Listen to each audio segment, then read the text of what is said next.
బంగారం ధరలు ఆకాశాన్ని తాకుతున్న వేళ అదే స్థాయిలో మోసాలు కూడా పెరిగిపోతున్నాయి. తాజాగా కర్నూలు జిల్లా ఎమ్మిగనూరులో ఇద్దరు బంగారు వ్యాపారులు సుమారు 6 కోట్ల రూపాయల మేర వినియోగదారులను, తోటి వ్యాపారులను ముంచి రాత్రికి రాత్రి బోర్డు తిప్పేశారు. దీంతో బాధితులు లబోదిబ్బోమంటున్నారు. ఈ ఘటన స్థానికంగా తీవ్ర కలకలం రేపింది. ఎమ్మిగనూరు షరాబ్ బజార్కు చెందిన ఓ నగల వ్యాపారి, మరో నగల తయారీదారుడు వారం వ్యవధిలో తమ దుకాణాలను, నివాసాలను ఖాళీ చేసి అదృశ్యమయ్యారు.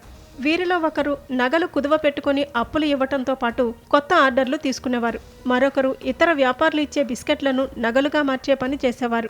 వీరిద్దరూ కలిసి దాదాపు 3 కోట్ల నగదు, 3 కోట్ల విలువైన బంగారాన్ని తీసుకుని ఉడాయించినట్లు సమాచారం.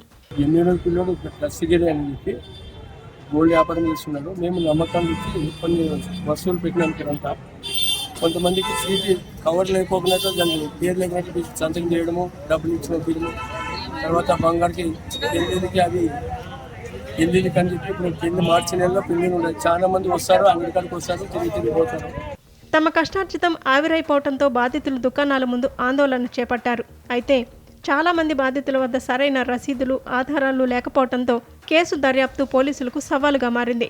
నమ్మకంతో లావాదేవీలు జరిపిన తాము ఇప్పుడు ఎవరిని నమ్మాలో అర్థం కావటం లేదని వినియోగదారులు ఆవేదన వ్యక్తం చేస్తున్నారు. బంగారం కొనుగోలు చేసినా, కుదువ పెట్టినా ఖచ్చితంగా అధికారిక రసీదులు తీసుకోవాలని, లేని పక్షంలో ఇలాంటి మోసాలకు గురయ్యే ప్రమాదం ఉందని నిపుణులు హెచ్చరిస్తున్నారు. వడ్డీ గంటూ అంత 50,000 అయింది సార్. 50,000 అయితే సరేలే 50,000 అంటే కట్టిపోయినాం సార్.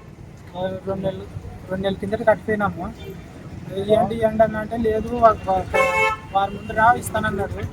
సరే కానీ వారం తర్వాత వస్తే ఆయన ఏమో హాస్పిటల్కి పోయినాడు, కొంచెం ఏమో ఆపరేషన్ చేయించుకుంటాడని చెప్పినారు సార్. గుమాస్తాలు తెరిచినారు అంగడికి. అట్లా ఒక 16 రోజులు వాళ్ళు తెరిచినారు. మేము వచ్చి అడిగితే మరి లేదు, ఆయన రాలేదని చెప్పినారు. మేము కొంచెం అనుమానం వచ్చి పోలీస్ స్టేషన్కి పోయినాం సార్. పోలీస్ స్టేషన్కి పోతే సార్ వాళ్ళు కంప్లైంట్ రాసుకున్నారు.